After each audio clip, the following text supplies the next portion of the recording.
Okay, should we make a start? Thank you so much for coming to this FuseFM media panel. I'm Honor, I'm Deputy Head of Talk at Fuse. This is Shana and Mary, who are here to share their media experiences with everyone. So the way today's going to go is there are going to be 2 presentations at the start, and then I'm going to kick off the discussion before questions go to the floor. So we're going to start with Mary's presentation. Amazing. Thank you so much, Honor. Hi, everyone. How are you feeling? Good? I appreciate you guys. It's drizzly, it's crazy out there, but I see we battled through and we're here, so thank you so much.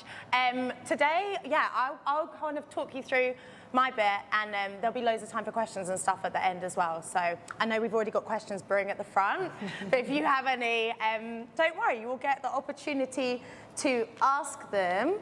So, hi. This is me. I'm called Mary, and I always try and think about like what are the things that are important to me, or what are the things that kind of encompass what I'm up to and what I do. And I always kind of end up splitting them up into these 3 sections. So we've got entertainment, and I love radio, like I'm sure all of you here absolutely love radio. If you don't, then get out the door. No, but I love radio, and I just feel like so blessed and so lucky that it's just part of my work and part of what I get to do, and yeah, you know, just chatting to people and entertaining them. Conversation, so I work as a journalist, and a lot of that is talking to people extensively, people who've lived very different lives from mine, people who've got a real great story to tell, and just conversations in day-to-day life as well. That's just a fun thing. And impact, I really try and have an impact, hopefully a positive one, with everything I do. This life is fleeting, and you can get caught up with just the noise and the buzz and going to shiny events and meeting famous people, and it's like, actually, like, what is the point? So it's not always huge things, but whether it's kind of like lobbying MPs or being part of legislation or a change. This was a campaign that I kind of led. I used to work at Oxfam, and I just encouraged lots of people at music festivals throughout the whole summer to write to their MPs about the change in a bill about keeping refugee families together. So not every day standing outside Parliament, but where I can have impact, I really do try to just sprinkle a little something. So that's me. This is just a little bit of my journey, I guess, when it comes to radio.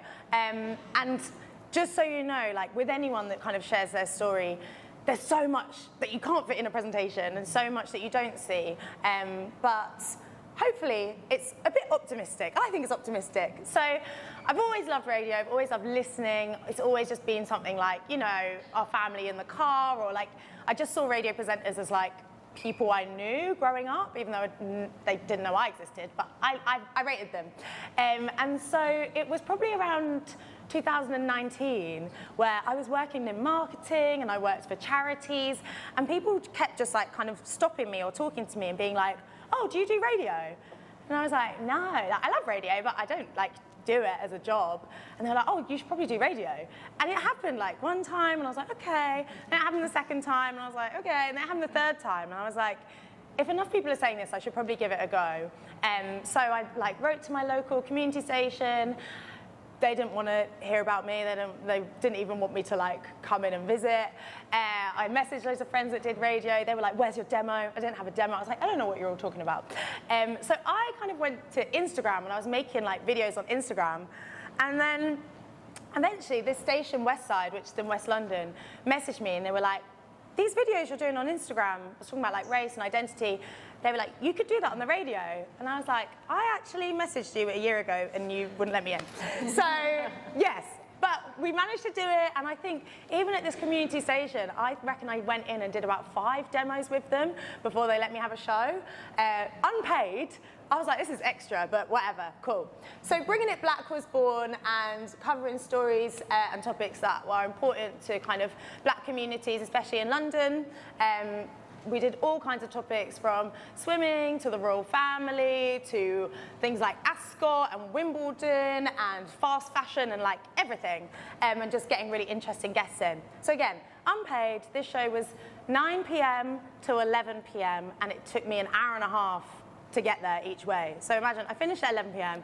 I need to have another half an hour of like chit chat with the station manager and my friend, like whatever, chatting away. So about 11:30, I was getting home at 12:30, about 1 o'clock, and then going to work the next day. I did that for 3 years, but it taught me a lot. So I'm glad I did it. Whilst I was doing this show, I was listening to a lot of One Extra, and they have a show called One Extra Talks. And again, it was a similar kind of show, really, like conversations, speech radio, long form conversations. And I was like, if I make my show as similar to this one as I can, then maybe one day they'll let me come in and shadow. And so I was emailing them with my demo. Please, can I come and shadow? No response. Another email, another email, another email. That went on for months. No response. All I wanted to do was come into the studio and just see how they structured the show. And then I get an email like, hey, we need cover, like in 2 weeks' time. Can you come and cover the show? I was like, cover the show? And they're like, yeah, we've been listening to you on West Side for like a year. I was like, oh, okay.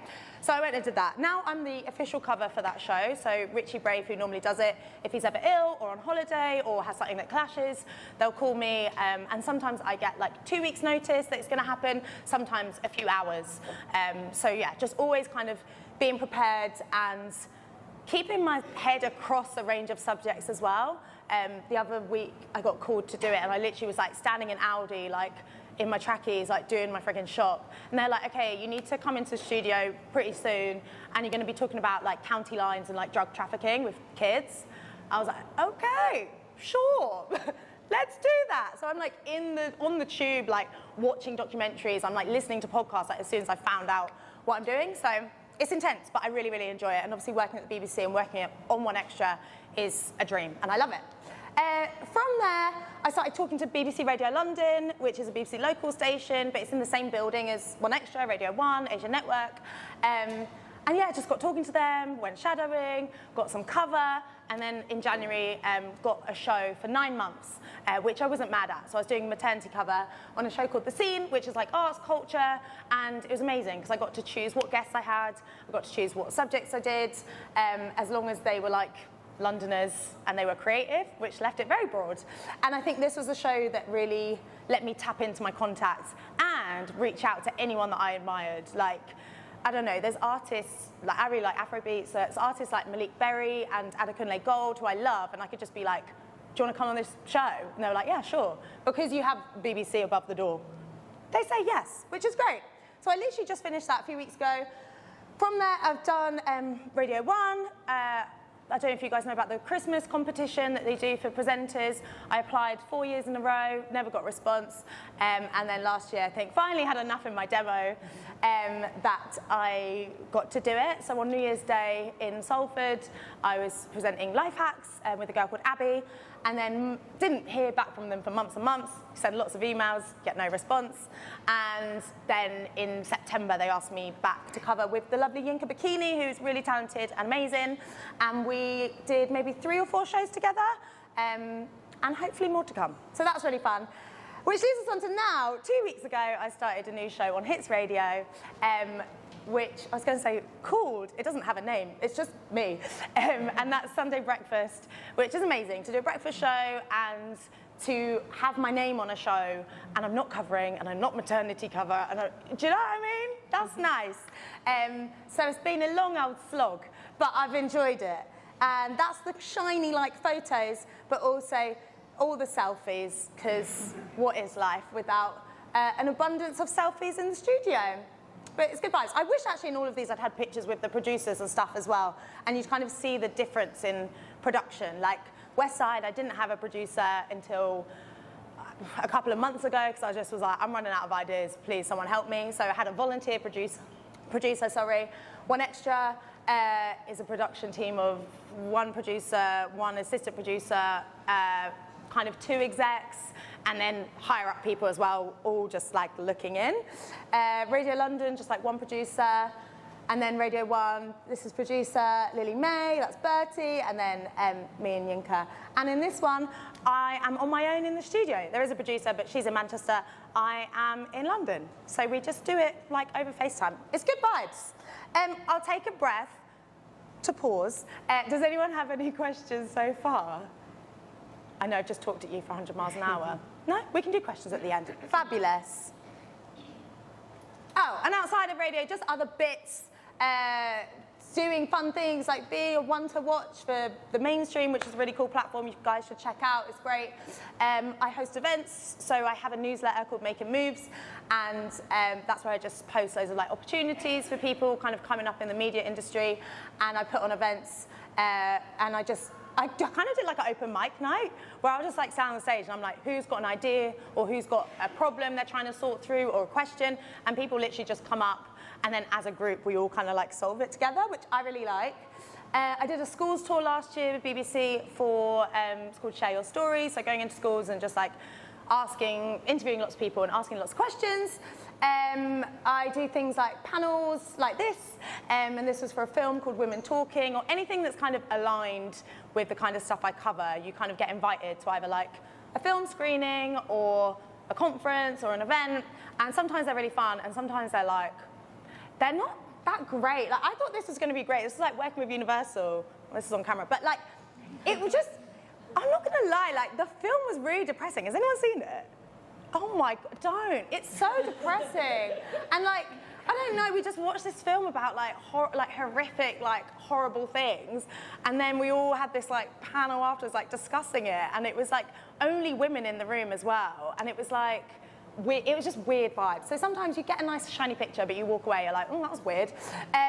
But what wasn't weird was this event that I did like 2 weeks ago with the North Face.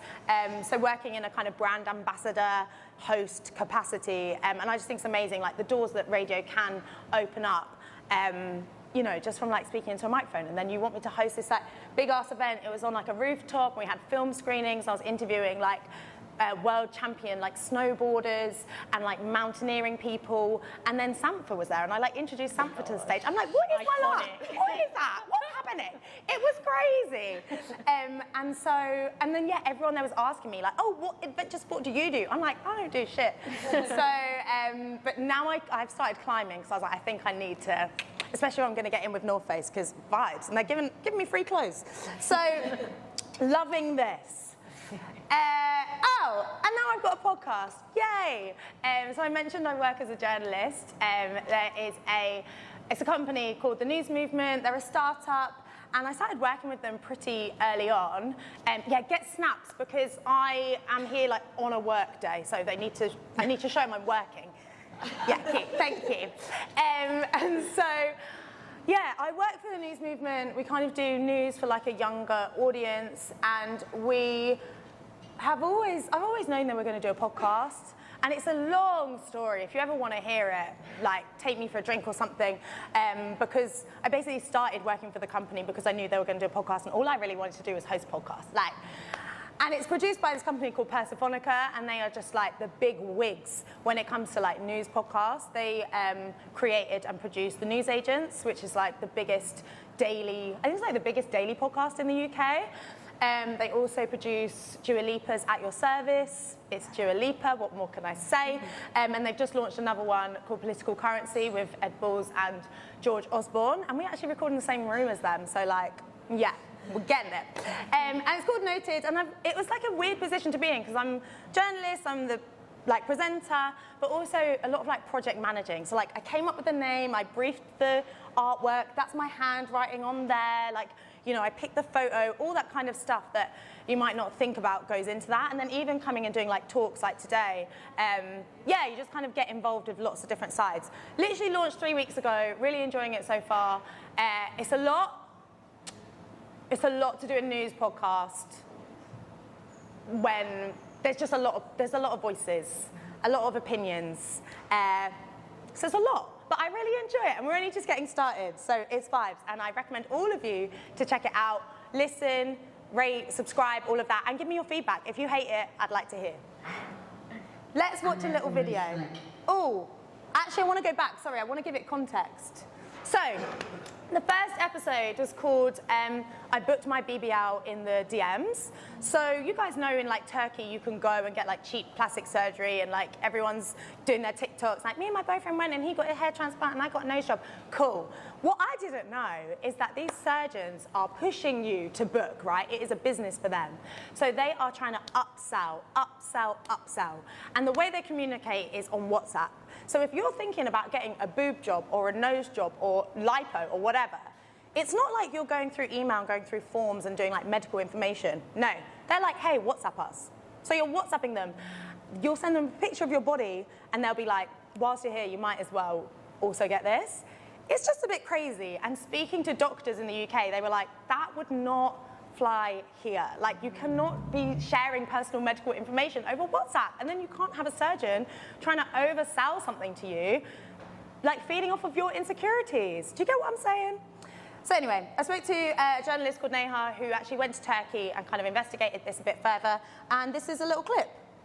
And they're almost like incentivizing you to get multiple treatments at once. So they actually send those lists of questions on WhatsApp. So for most of the clinics, almost all of our conversations were happening over WhatsApp. We also have to send them pictures of the area that you want to get the treatment or the surgery on. Do you send them a picture of you like in your pants? Literally, yeah. Oh my gosh. Yeah, and they just responded, and sometimes they would say, yeah, we think that this treatment would work really well for you. Sometimes they'd want some more angles, and then it's usually after that, once you've answered those medical questions and you've sent the photos, that's when they start saying, okay, we can offer you this package, and then very soon after that, you get the discounts, you get the bombarding messages. Like, for example, one clinic I spoke to, they were offering me a BBL package with a deposit of just £50. BBL is like massive and also very dangerous surgery. It's one of the cosmetic treatments that has the highest death rate. So the fact that you can book that with a deposit of as low as £50 is so crazy. There you go. There's a little clip. So yeah, I will plug it again at the end, but I will love you forever if you listen, because I think you'll enjoy it. It's like a documentary style. It's got beautiful kind of sound design in there. And yeah, it's a real 10 out of 10 podcast. And we've only got more kind of interesting topics and things coming up. Think Ozempic, think side hustle, think knife crime. I know, not as exciting, but knife crime. It's important. Here's a few lessons I've learned from working in radio, working in media, and journalism, and now working on the podcast, which I think would be helpful to you. Number one is using your voice. That goes everywhere, from like speaking up in a meeting to speaking in a group of friends and being like, hey guys, have we thought about this, or could we try it this way? In the same way of like using your voice on different platforms. I know it's confusing, like there's so many different avenues you could go down, but just having a conversation on Twitter or having a conversation on Instagram can lead to amazing things. And a lot of the ideas that I do pursue are just from like seeing something and then speaking up about it and then like getting the ball rolling on the conversation. Especially if you're from like a marginalized community, you've got to speak up because you just owe it to everyone else kind of coming in your path. Yeah, man, I didn't used to. I used to just sit in the corner and be like, let me just stay quiet and that will keep everyone happy. And now I will just say it how it is, man. Like, I don't have time. Use your voice. Number two, create community. Everywhere I go, everything I do, I'm just like, there must be other people who are interested in this. And I'm like the Pied Piper. I just gather them along and I'm like, come into my cult and let's all vibe together. So that's what I do in my newsletter and my events. And hopefully with things like the podcast as well. It's like, you just get a bunch of people who are interested in similar stuff and want to make good stuff. And they come with you. And I think anyone can create community, whether that's like a run club or a book club or just like having dinner with your mates on a Sunday afternoon because you don't want to sit in your house on your own. Like, do cute stuff with cute people. And listen out. This is huge. If you are in radio and you want to pursue radio, you have to be a good listener. You absolutely do not want to be one of those people that does an interview and is just like speaking over people, or is, you know, at an event and it's just, do you know what I mean? Like, there's some people that just don't listen. And I know, like, we're talking a lot, but more of it is like listening out and then reflecting off of that. You don't always have to stick to the questions on your card. Go off-piste if you can, like, especially if you're doing radio at uni. Enjoy this, because you don't have all the puppet masters of all these like huge companies yet. So listen and respond and react to that. Another reminder, noted the podcast. You can get it wherever you listen to your podcasts. And the news movement is like where you'll find like clips and other work that we're doing as well. And here is my newsletter, Making Moves. I'm just plugging. It's a vibe and you'll all love it. Here's just a little teaser of the stuff that we kind of put in there. So my holiday picks, because important, but also just kind of what I've learned that week, whether it's doing an event, whether it's doing something like this and meeting new people, being in rooms where I'm uncomfortable, being in rooms where I'm super comfortable, things like shows. And then in that I put a load of stuff of like events, opportunities, get your headshots done, go to an online event about mental health, podcast festivals, after party for creatives, like it's all in there. I put job opportunities in there, and I also do like trending topics of the week. So if you are about to go on radio and you're like, what am I going to talk about? You can just be like, everyone's talking about, I don't know, a boat that got stuck in the canal. I have got you sorted. And that is it. That's where to find me. Socials, website, that's where the newsletter is, and my email. Quick, everyone, take a photo of this now. You'll regret it if you don't. Zoom in, you'll get this. You can have me in it as well. There we go. I won't move until everyone's taken the photo. Amazing. And that is all from me. Thank you so much for listening. And I'm excited to hear the rest of it. Thanks, Mary. Okay, we're going to go to Shana's now. Honestly, that was tough act to follow. I've got imposter syndrome, I'm not going to lie after that. That was good. That was amazing. And like, I'm taking notes even myself because incredible. But hello, everyone. I'm Shana. Really nice to meet you. And my kind of journey is something I want to share, which, next slide, is fit into by day, by night. So, don't know if anyone is into Hannah Montana or ever watched Hannah Montana, but she was my idol growing up, and she was just one of those people that I could really resonate with. I never knew what I wanted to do, and it meant that I actually went into tradition, and I went and studied a law degree, and I quickly kind of realized this is not for me. Like, I don't want to do this. I've now got 2 years, because it was about first year I figured it out, to figure out what I want to do. So I then went on this journey of like, try everything. I went into film and TV, radio. I was doing uni radio just like you, and just really wanted to push myself and just see what works and what doesn't, and just like throw things at the wall and see what sticks, basically. And one thing that I've always been very, very passionate about is social impact, and similar to you, like making a difference. And I've always had this entrepreneurial spirit, and so it's kind of led to me becoming a social impact entrepreneur and investor in the day. And then all the audio, creative, fun stuff I basically pushed to the night. But I've been able to create a career that I love out of freelance, which I'm going to talk about in a little bit. And then next slide, thank you very much, Mary. Oh yeah, so I wanted to just ask, I like to get like a bit of an idea of who's here, because I know some of you might be in radio, some might not be. Does anyone have a clear idea of what they want to do? Hands up if you do, if you have an idea. Okay, a few. And hands up if you don't know, you're still figuring it out. Okay, so a bit more people are still working it out, and that's totally okay, because I'll be honest, I'm still working it out, and I'm late 20s now, and I still don't know. So it's one of those journeys that just keeps happening, evolving. You change as a person as well, and so it's one of those things that it can take a long time. And then on to the next, I'm just going to ask one question as well. It's hands up if you want to go into audio or radio. Okay, a few of you, and hands up if you not maybe? Is there a little maybe? You're like on the fence. Okay, and I assume that's probably why you're here as well, to listen to this conversation. Amazing. Well, I thought what I'd do is first is actually talk a little bit about the journey and a little timeline. And I started at University of Nottingham. I then went into film and TV, then moved into entrepreneur in-house. And basically, as you can see, nothing really makes sense. Like, when you look at my CV, it's like, what is she doing? Like, she's kind of all over the place.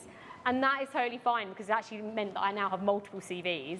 But what I've been doing is basically figuring it out as I go along, and taking that mentality of like, fail, try it out and learn, and that kind of get back up, see if it works kind of thing. If you just want to move on to the next slide, thank you. And I thought what I'd do is basically take you back to University Shana, And this was, does anyone have a radio show on the radio here? Yeah, a few of you. This was my radio show that I turned into an event space. So it was called Rewind. And essentially, I love UK garage and bassline. Back then, I was like obsessed with it and just loved to crate dig and just like find really fun tracks and play them on the radio. And so what I did was turn it into a mini boiler room. We'd live stream it all, and we would always make sure that it was like half lineup of men and women, and that was born out of an experience of me turning up to a DJ set, and they wouldn't let me in because they were like, "You're not playing," and I was like, okay. I was like there with my USB, like, what? Like, it's very confusing. And it just made me not feel very included at all. And so I thought, I'm going to create a safe space.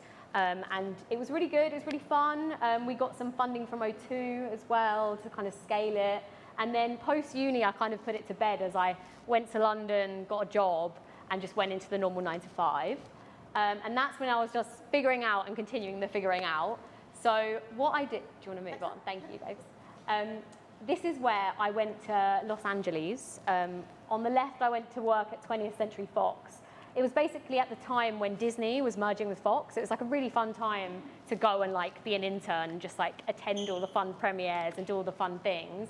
But it made me realize I actually don't like film and TV as much as I realized, because like it's very glam, but behind it, it's very toxic actually. That it's very hustle mentality, long hours, and just not what I felt fulfilled in.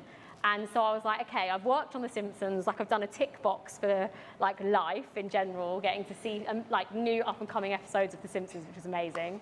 But it just wasn't for me. So I came home and I returned and did a normal job. And there was something called entrepreneur in-house. It's like a role that anyone can kind of get. And basically what it is you work for a big company like a Unilever or a Diageo, and basically you help build brands within that company. So I worked for William Grant, which is, they own like Hendrick's Gin, Glenfiddich whiskey, so they own a lot of like the spirits of the world. And I basically played a role in actually building new drinks to stay relevant. So this is my baby actually, this is discarded. It's one of the first ever zero waste drinks. I actually highly recommend it. It tastes like banana peel, like banana bread. I don't know if anyone rates banana bread after lockdown, I love it. But like a banana peel rum, essentially, is what it is. And it's completely zero waste. And it's where my kind of love of social impact came into play. Sustainability, very, very important. And in the drinks industry, it's just not thought about at all. So it was one of those things that we really wanted to change that and make a difference, which was great. And I was there for 3 years, actually, so quite a long time. And I actually moved and went freelance from 2021, so COVID, job that I was doing. If you want to move to the next slide. And this is what I was kind of playing with myself. It's kind of this like noughts and crosses of like, okay, journalism, I'm not very good at writing, not as interested in it myself. So I was like, I'm going to cross that out. I don't really want to do that. Law, it's a no from me. And then all these things were like, okay, I like this. This is what like lifts me up. I actually really recommend doing this as well as you go along. It's like what works for you and what doesn't. And you can always pick up something. Like I know that maybe one day I could go and become a lawyer and like finish and become a solicitor if I really wanted to. But it's there and it's always there. So you can kind of like keep things simmering in the background, which I really recommend you do. And if you just, click on, this is what I then realized as well, was that actually I like to travel a lot and like be really flexible in the way that I work. And so I really want to make sure that I work for flexible companies that don't make me come in all the time so I can do the work from wherever. I like to stay in an entrepreneurial space. I actually like working for big companies, is what I realized, versus startups, which is interesting. And then I also love to create social impact in every single thing that I do. So that's the kind of 4 things I figured out. And it was like, now let's create a career out of it. If you don't mind going to the next one. And this is why I went freelance. So 2 years, 2021 is when I went freelance. And since then, I've been able to work for these companies, which is amazing because in a 9 to 5, you would not be able to work this fast. So it's like really nice that you can work for a breadth of companies at the same time, and you can then take the control back. So you can carve out your career in exactly where you want to go. As you can see, like I'm interested in so many different things, like food and drink companies, like fashion, like everything, like sustainability is even up there. So I really like to work in a mix of areas. And so freelance is the way to essentially do it. But my like main contract is with TED, who are at the top on the right. They are, has anyone watched a TED Talk? Does anyone love a TED Talk? Yeah. I work for them now 3 days a week, which is like my main kind of source of money. But they've now created a fund to actually help anyone who's trying to solve a challenge on a massive scale. So like if someone's trying to solve poverty or climate change, like huge, tricky and complex challenges, they're now giving money. So they're doing like 100 million minimum checks. So if anyone is interested in social impact, you should apply for TED's fund. It's great. You want to go to the next one? Oh yeah, and so this is just like the squiggly. I just wanted to showcase how squiggly it is. And like the radio and DJing I was doing while at uni, and then I picked it up only last year. So I've only really picked it up again because I missed it and realized, why am I just, you know, in London, like not doing the things I love? And so I thought, let's bring it back. And freelance has actually enabled me to do that. I think during COVID, like many people, I had that time of reflection. I was like, I need to do things I love and focus on my passions. And so being able to monetize them as well is always great. Do you want to click to the next one? Thank you. And this is how I came back on the radio last year. So I went onto BBC Asia Network, and for me, I always like to stand out and like show myself as who I am. And so I worked with a producer to create a Punjabi remix of The Best of Both Worlds. And so it was like the first track I played. I don't know if anyone ever wants to listen to it, but I'll put it up on SoundCloud because I think it should be released. I really want Miley to find out about it one day. But I thought, yeah, let's do something different. Like, that's who I am. And let's celebrate like this by day by night lifestyle and how I just love Hannah Montana. And so I did a bit of a theme. And then this then led to, next slide, a podcast. So I launched a podcast. Like Mary, I'm going to be plugging this podcast. But this is newly launched as well, just last month. And it's called Flip the Switch. So it's essentially championing people that are multifaceted and multi-talented. And for people just leaning into all sides of them, I feel like society is very binary and we're like very black and white and this and that. And you have to do one thing and do it well. And I'm kind of like, F that, like that's not what I'm about. Like we are so multi-talented, why don't we showcase that? So I've been chatting to amazing people like Badalia, he's a doctor and a DJ, which is incredible, and I don't know how he does it. And then people like Ryan, who he's on BBC, Netflix, he's founded 2 different companies, like a queer Bollywood night. He's just amazing and a kind of person that's like a spearhead of like championing the way forward. So some really incredible people in there, so highly recommend. And I like that we both like yellow as well. We're really into that. So yeah, this is actually a trailer. I just want to start by actually sharing why I started with the Switch. It all began because so many times I felt like I was defined by the 9 to 5 I was in, the niche, the career. The podcast was basically born out of breaking out of that mold. We might not speak the language 100% well, we might not fully understand the system, but you have a full permission to disrupt. That was a turning point. Okay. My whole life. Because you created this really unique brand around yourself. Jane Scrubs, I love it. Like, it's such a vibe. Best decision. Okay. Best decision. What I love is I can still be myself, but then it is still a job at the end of the day and my career. Time to flip the switch. We're going to move to part 2. Let's take this out. Side 2. Yeah, that's an election. Should we actually turn the light? Yeah. It's actually time to flip the switch.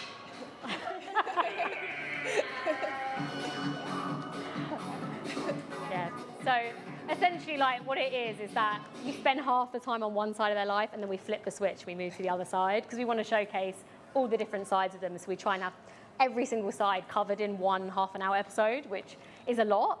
And most of them are now 50 to an hour because of that. But it's been great to really like work on that because it means a lot to me to talk about all the different sides of ourselves. And then I wanted to just end on some tips. And I don't, has anyone heard of this term, skill stacking? It's something that I'm all for. I'm team skill stack. Basically, it means what you do is you plan out, say you want to go into the radio, you understand every single skill that you need to get to and you need to learn and master, either within that industry and then also cross industries. And it basically makes you I guess, a better employee, technically, a better client, and have better worldviews as well. So I personally think it's the strength of everyone to like go for and understand is how can I be like the strongest candidate in this situation is by skill stacking.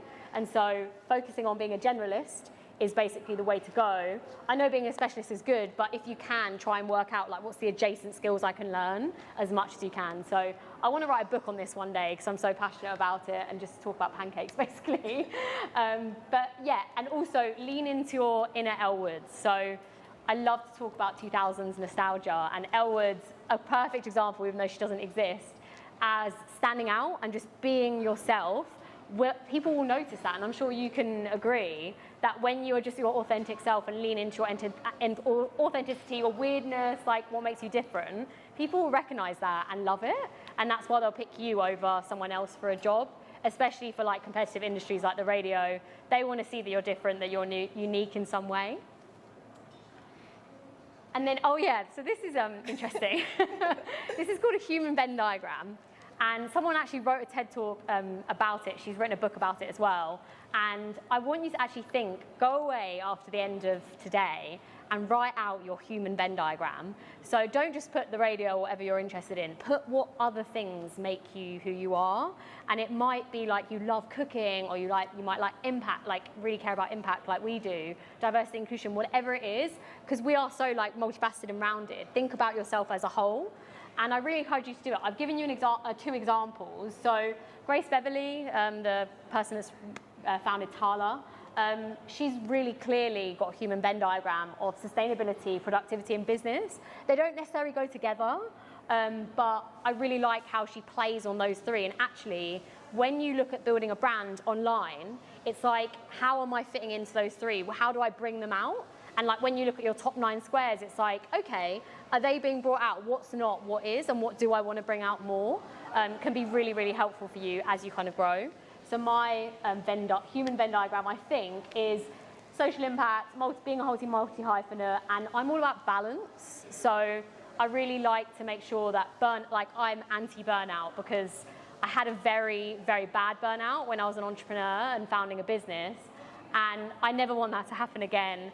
And so I'm like team wellness of like being really like strict with myself. And I also like to help others, other founders, stop that burnout, make sure that they're thriving, living meaningful lives, basically. So that's my kind of Venn diagram. And then, oh yeah, just to finish on like something a bit cringy. This was my mood board, like in the purple squares. During lockdown, I did a little mood board, vision board. Is it vision board? Yeah, one of those. And these are the kind of things that I wanted to do in my career and like what I looked up to. Some of them I would say are less important now, like Forbes Say Under 30, to be honest, I'm not really that bothered about. But I just want to show you how it's like manifested into a career, like when you really, really try. And just like TED, for example, like now I get to work with them. I haven't done the TED Talk yet, and I'm waiting for the dial-up on that one. But I work for them, and like I actually know and understand how to do a good TED Talk, so I'm ready when they let me in. And then like Forbes Say Under 30, like I did apply 2 years ago, and I got shortlisted, which was like amazing for the business that I was actually working on at the time. And so like all these things, like when you put your mind to it and just focus on it, like you can do it, and like you can carve out a career basically out of anything. And so my final like word of advice is the only thing holding you back is yourself. Because if I said to myself today, like 5 years ago, that I could be an investor, a podcaster, a radio presenter, all these different things at once, I'd be like, no, like you can't do it. But I've been able to do it and carve out a career that I genuinely love just by going freelance. So I am team freelance, and yeah, I wanted to kind of end on that. So final slide, basically the same as Mary's. Give us a follow on everything. Flip the Switch is actually self-funded as well. Like I do it all myself. It's like me, myself, and I. So any like follows, support, ratings is like, it means the world when we go for sponsorship. So yeah, that's everything. Thanks so much. You're so cool. It's a lot of speaking, isn't it? Just talking about yourself. You're so cool. Honestly. Oh gosh. Okay. Okay, well, one of the first things I wanted to talk to you guys about is freelance. because a lot of us are going to be like graduating and like going out there. Just like practically, what's it like just getting a job in like freelance? Like, Shana, do you freelance? Yeah. Technically, yeah. So I've been freelance my whole working career pretty much. The longest contract I've done is like 6 months, but I started, I guess, my career like doing short-term contracts. So like my first job at Oxfam was like a 3-month contract, which wasn't freelance, but it basically felt like a freelance role.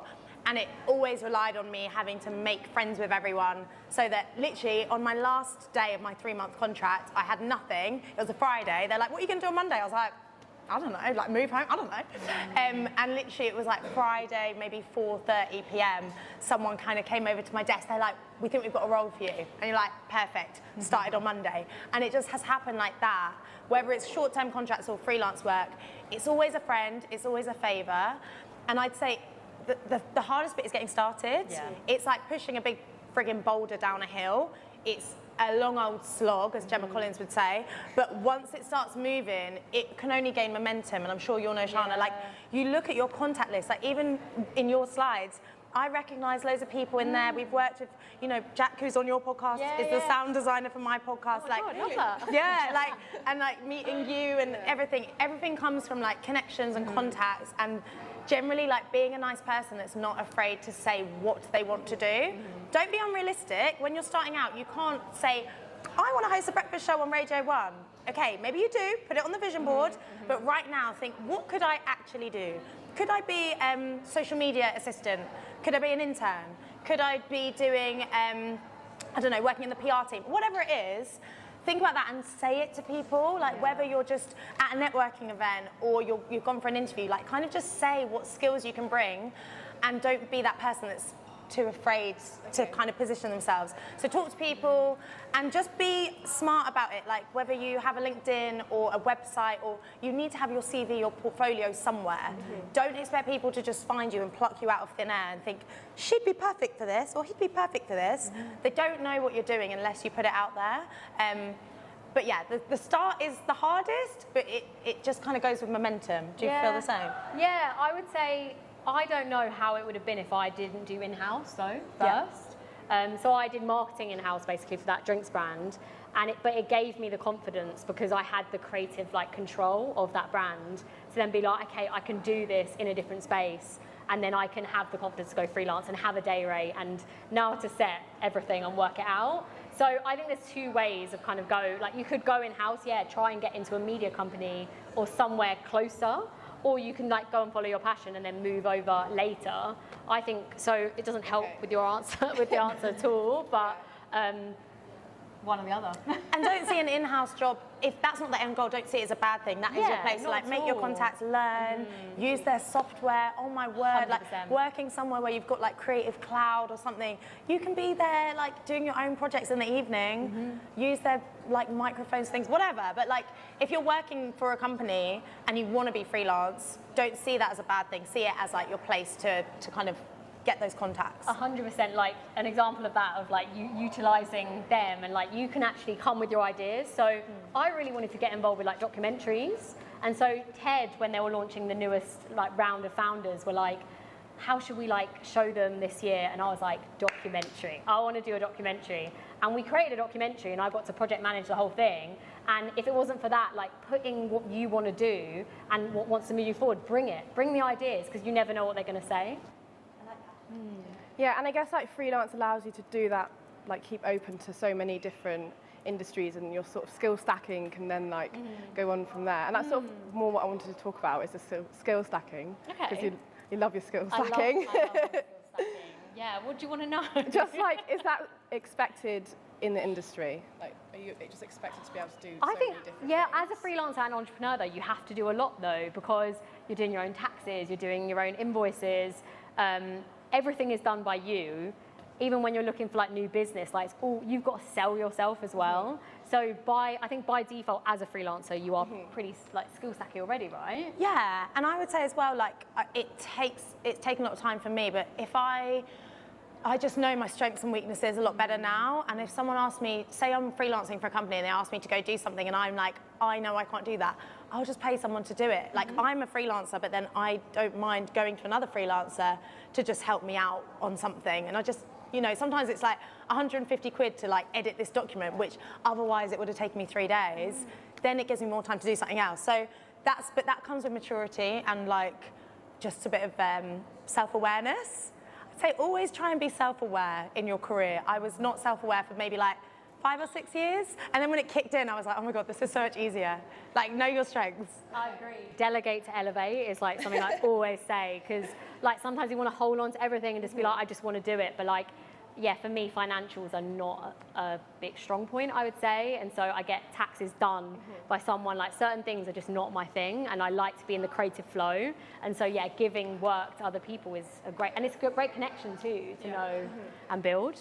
Okay, so was that like quite useful building like personal brand and stuff? Like, could you talk us through how you both built your brands? I feel like Mary, do you want to Queen Mary. go first?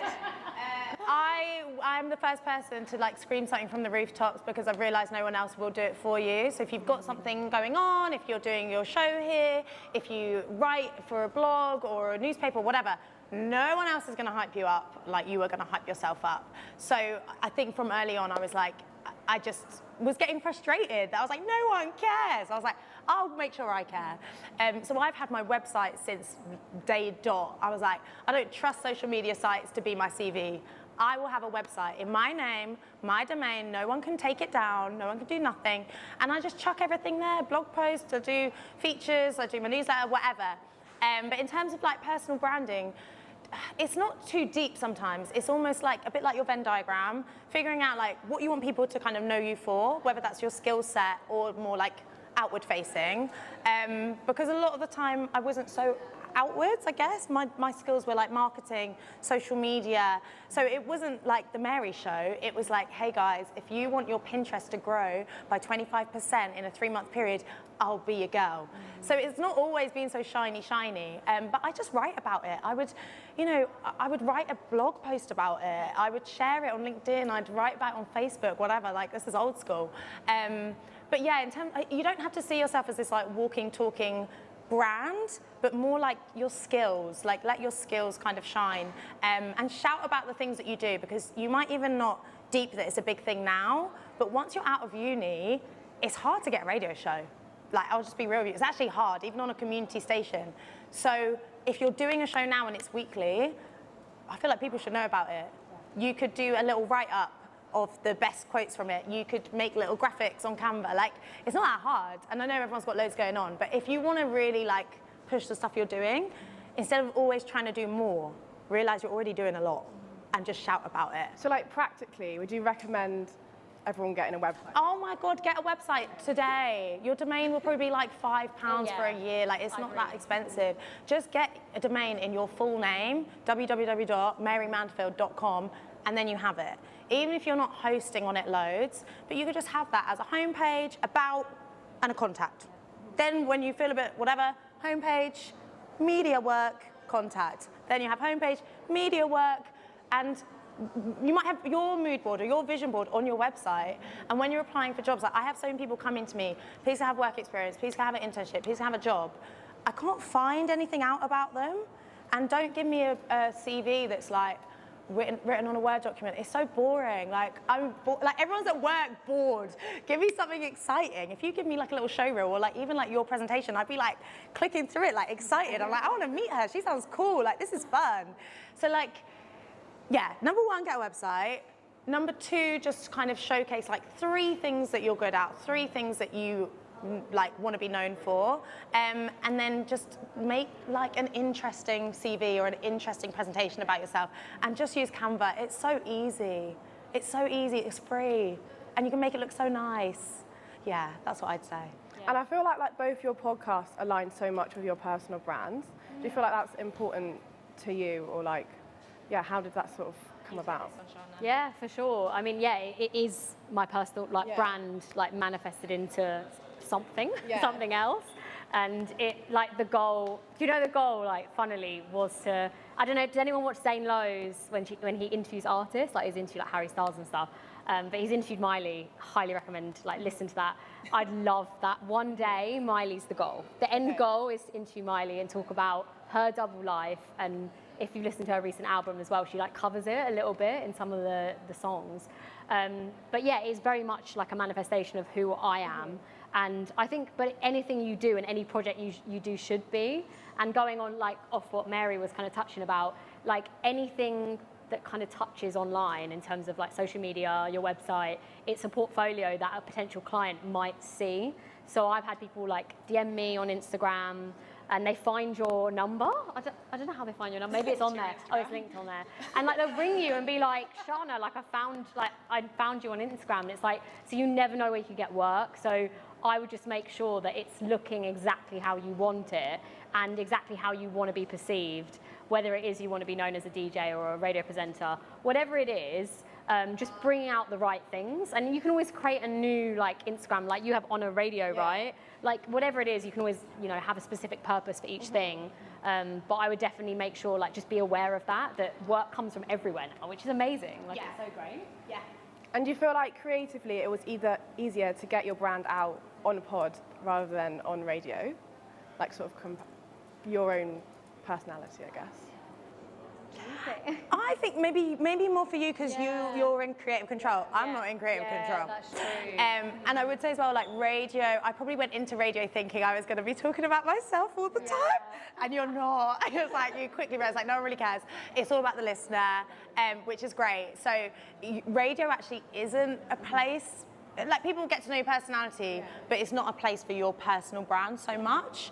It depends as well on the show, but generally if you're coming in to do a weekend show or a mid-morning, whatever, it's not about you. It's about getting the listeners through their day, through their drive, through their early morning. So a podcast obviously can be a really great place. No one can tell you to shut up and play the song. Yeah, same with Asian Network. It's like, it's stricter, like it's commercial radio, right? That's why community radio, I know you were talking about West Side, like I'm on Voices and Subtle, which are just 2 London radio stations, and there you get the creative control, like you can do whatever you want really, and it doesn't matter, whereas commercial, like you've got 2 producers being like, not sure about that, get rid of that, keep that in, play that up, play that down, so very, very different, so it really depends like how you work. So podcast, I think for anyone that is looking to go into presenting, it could be a way of like showcasing who you are and who you want to, like where you want to get to. It's like one of those stepping stones, right? And I guess like anyone can do it now, which is so nice. I agree, but practically, like, do you know, like before everyone used to be like, buy a mic, 50 quid on eBay, whatever, and you can start. The way that the podcast industry has changed and evolved now, it's so much higher stakes, and they want good quality. Like if you have bad clipping quality, people are out of, they're gonna get rid of it. You need to use good quality mics. Like we have to use like top quality. Thanks to Jack, actually, he sorts out for us like the best quality mics, and like cameras now. You've got to have 2 cameras, 1 in each person, and have 3 clips going out a week. Like it is basically a show now, and it's really, really changed. And then you can use things like TikTok and everything to actually grow. But I would like question like how easy it is. Okay. It's not as easy as tomorrow you can buy it and start. Yeah. And I feel that's why you guys are so good at your podcasts, is because you're already quite established in radio and media, so you sort of know what you're doing, what comes across anyway, but you know what you're doing.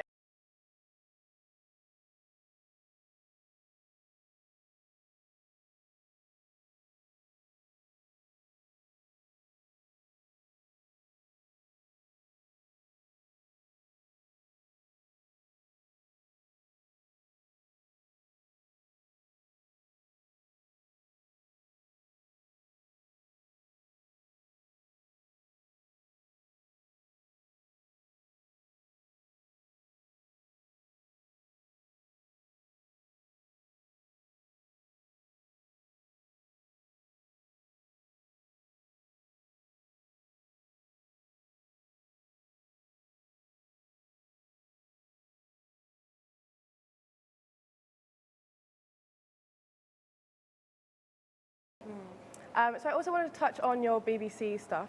I just wondered, like really simply, if you could just talk about your route in and how you got started there, if we go to Mary. So yeah, like as I mentioned, with Radio 1 was the Christmas competition, and I'd say always keep an eye out for, you know, they're not going to do it for this year, so they've got such a big pool of people. So I would say look at other stations, and even if your dream is a certain station, don't be afraid to look at, you know, I don't think KISS do it anymore, but they used to have a competition called Chosen One.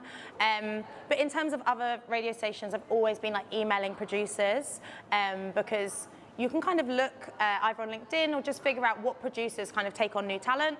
So I always just look them up. I always follow them on Instagram. I always like their pictures of their dogs. And then I'm like, hey, we're mates. Can I send you a demo? I've got a friend who, she's so funny. She was really trying to win over a station.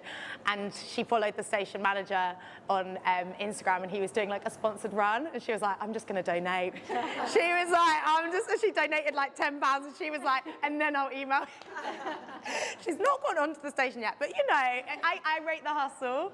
And my kind of number one tip, I guess, for people wanting to get into radio is don't focus on just buddying up and being friends with the presenters, because the presenters don't decide who's going on air.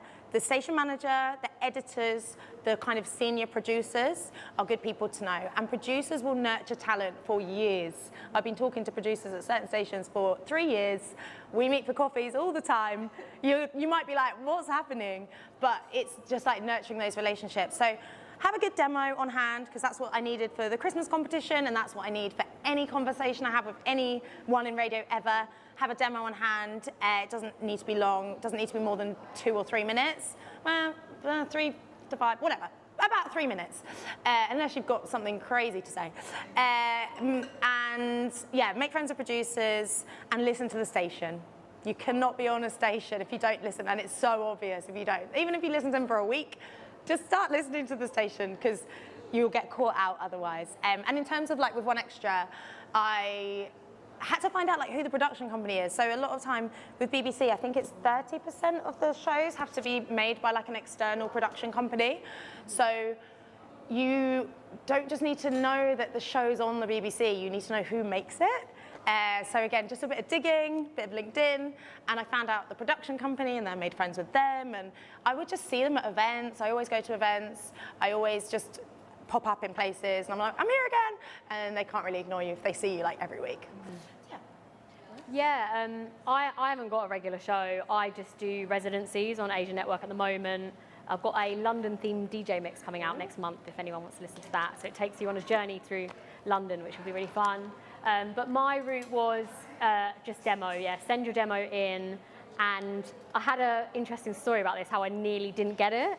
So do you know when you get a phone call and it's like, unknown number, do you pick it up? No. No? Yes? No? Yes? And hands up for yes. I'm saying no. Okay, cute. Well, right. So I forgot about that I'd applied for this, and the head of station was ringing me multiple times over like 2 weeks. And I was like, why am I getting this unknown number? And I was like, allow it, leave it.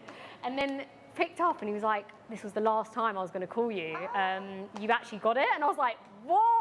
So now, like, moral of the story, pick up your phone. Like, you don't know who it could be. Yeah, it might be a cold call, like trying to sell insurance, but it could be a radio station. So I just think they don't have time to email, and they'll just pick up the phone and say, I want to speak to this person first.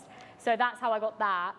Just simple demo, and then did a residency. And then when they get to know you, it's again, yeah, building. I try and like just be kind to every single person. When I was in BBC, just like say hello, like be nice to people. And then you keep seeing the same people as well if you're recording at the same time. And it was very similar. It was like all production company outsourced. So every single person was from a production company. So I always seem to meet a different person now from different production companies, and just keep going, keep updating your demo. One thing, though, is getting used to your voice by listening back, and how perfectionism can come in. Like, when you listen back, like, it can be really hard to be like, is this right? Should I put this in? Should I keep that out? But I'd understand first what kind of show you want to be on. So, specialist show, do you want to be in dance music, for example? Like, for me, like, that's my jam. Or do you want to be like a breakfast person? Like, it's very different, I would say. And so dependent on that, create your demo based out of that. So like a good intro, like I'd have a good music link of like knowledge of music, the DJs I love and the people I'm loving right now. Try and get really like new ones as well, that are kind of like exclusive. And then and then like an ending one, and then all in 3 minutes, wrap it up kind of thing. But I know there's no right way to make a demo, is there?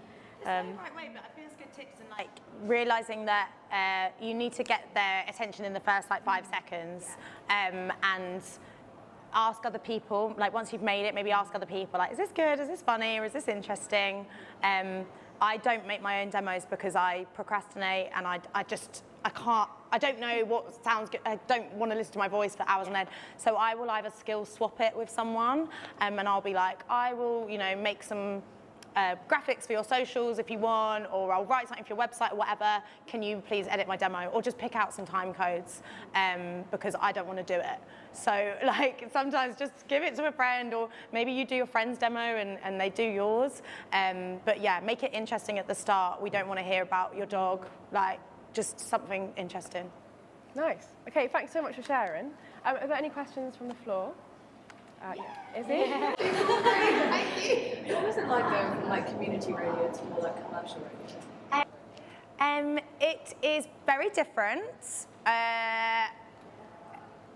How do you describe it? It's scary at first, but then after like the first time doing it, you're like, oh, it's not that deep. Like you're in this big building and everyone's like, oh my God. And you're like, you have to not look at your phone that day, ignore everyone being like, oh my God, what if you like turn the station off? Like it's actually fine, and everyone will make sure like the show's gonna sound great. I would say like because I do cover, it's not like, okay, I'm done with this and now I do this. You're like, I do this cover on a Sunday and then on the Tuesday I'm back at my local station. So when I'm doing my community show, I'm like, okay, what are the skills I picked up there that I can like apply? So I then tried to make my community show as slick and as good as possible, so that then when I'm back in the BBC, it doesn't feel like a shift change. It's just like, this is how we do it. So whether that's doing like your show plan or researching like a couple of days in advance, listening to the tone of the show before you and after you. I find it awkward because my show's, the show I cover is after Heartless Crew, which are like party, ravers, like, whoa, it's crazy. And then I go into like, okay, today we're gonna talk about like, how many people are dying on the streets, and you're like, Jesus Christ. And then afterwards it goes into new music and it's BBC introducing. So again, it's like a good vibe. So you have to just kind of ease yourself in and ease yourself out. So yeah, I'd say most of it is around kind of prep, just being like prepared for it, not thinking you can just show up and wing it. Hope that's helpful. I think this is like slightly making it a different way, but I don't know for both of you how, well, in relation to Shana G saying about like balance and not going to burnout, and kind of the juxtaposition of that with the fact that like what you were saying about kind of, I don't know, first getting into doing stuff for BBC or getting into doing like bigger stuff, just like emailing, and like getting people to notice you and showing up at events, like especially as kind of graduates just coming straight out into that environment. Like, what would be your advice for that, and kind of, if they are to take some time out but not losing those contacts? Good question. I think being relentless doesn't have to be, because like you can do it from your laptop, right, as well, like just as much. And like it depends what kind of person you are. If you thrive off networking, then maybe choose that route. Or like for me, I am a natural introvert, and so I prefer one-on-one a lot better. So I prefer a coffee, and like I can show myself in that light better than a big room of lots of people, and I'm like, oh my gosh, like where do I start? So like go where you, and just do like maybe one a week, or like, one a month, like whatever feels good without burning out. So just like break it down into actionable steps that feel right and okay, and just see how you go from there, I would. And just, for me, my friends used to call me Dory because I have a really bad memory. So I have like a notes app, not notes app, just notes. I use the app Notes, and I just write down like people that I've met, like the key things about them, like someone said they're going on holiday to Greece. Next time I catch up, how was Greece? Blah, blah, blah. They're like, how does she remember that from 2019, whatever? But like, it's just like really good for catching up, and they're like, they still remember me. And then you don't have to rely too much on your memory and like the amount of people you're meeting. I'd probably say. That's a really good tip. Yeah. People appreciate that, a little bit of effort as well. I would say as well, like I'm probably the other end of the scale in terms of extrovert, introvert. So yeah, I like going to big events, and I'm not there like, it's not hard. I've got a glass of wine in my hand, like chatting to like loads of people. I'm like, this is great. So I'm having a great time. And also, like, it's not a sprint. You've got time. I didn't go to unis, but I can imagine once you graduate, you feel like must do everything now. Like, no, like from Shana's journey, you can see it takes twists, it takes turns. From my journey, you do lots of different stuff, and like, I don't know if it's a bit jarring. Like, I'm 29, you're late 20s, 27. Yeah. Like, a lot happens in that, like those years, and like I could never imagine doing this now, like a couple of years ago. So it takes a long time to get there, and yeah, emailing people, it's almost like when I sit down to do my work, I'll just chuck one email to producer whilst I'm there. I'm not like burning myself out with it, and just do what's enjoyable. And if you're not enjoying it, it's probably not the right thing. Like, change direction and do something where it feels really good. And yeah, going for coffee might be like the more enjoyable thing for you. Whereas, yeah, I want to like meet 10 people, and I probably remember less about them, but whatever. Yeah, I go like where it feels nice. Also, see how you can give value is one thing that I find. So community radio stations, I found that I could use my investment side and be like, I can help you get funding. A lot of them struggle with funding, and like they just don't have a lot of money. And so I was like, I can help your strategy deck if you can like help get me gigs, and like it's a bit of a skill swap in that sense. So is there any value that you can bring and say, like, I saw this and like I think I could help you with this? It might just get you in the good books as well. Very, very behind. So like you mentioned that hardest part for me getting emails actually rolling, and obviously I'm sending loads of emails all the time, like we're hearing back and like for advice on, I guess, keeping motivation, like just to keep going when you get that one finally rolling eventually. That's it's a good question. So yeah, I mean, when I say like sending lots of emails, sometimes you like send an email and you kind of forget about it. It's not until like a month later you check your sent box and you're like, they never replied. I'm like, I'm going to email them again. It's not as kind of big, I guess, as it seems, and you kind of have to train yourself to just also learn how to send like one-line email or like two-line emails of just like, hey, I love what you're doing at this, and I'd really appreciate if we could catch up. Here's my website that shows what I do. That's it. And I think I meet a lot of people who have got emails sitting in their drafts that are paragraphs and paragraphs. You don't need to do all of that. Or if you can be like, look, if you could spare a 5-minute call, I'm free all Friday, or I'll have my phone on me all Friday. Like, that's more useful to someone, I think, than hearing about your life story, because then I'm like, I don't really know what I can do here. So that's one thing. Secondly, I just had fun with it. Like, honestly, I was just kind of sitting in on my friends doing shows and enjoying that, getting a few photos while I was in there, and then I had something to post about, you know, shadowing on different things and going along to things and going to festivals, and I was just always trying to just have fun. And it didn't feel like a slog. I think looking back, it felt like a slog. Like, it feels like a slog now, but when I was in it, I was very open as well. I was like, it wasn't like I had this idea that I was going to do this podcast and I was going to do on hits radio. Like, I never would have thought that's what I'd be doing. So yeah, just having fun and like keeping an eye out for opportunities, doing stuff with my friends. You know, the amount of YouTube channels we launched or the amount of Instagram pages we set up that now would never see the light of day. But yeah, just kind of having fun and following the stuff that felt good.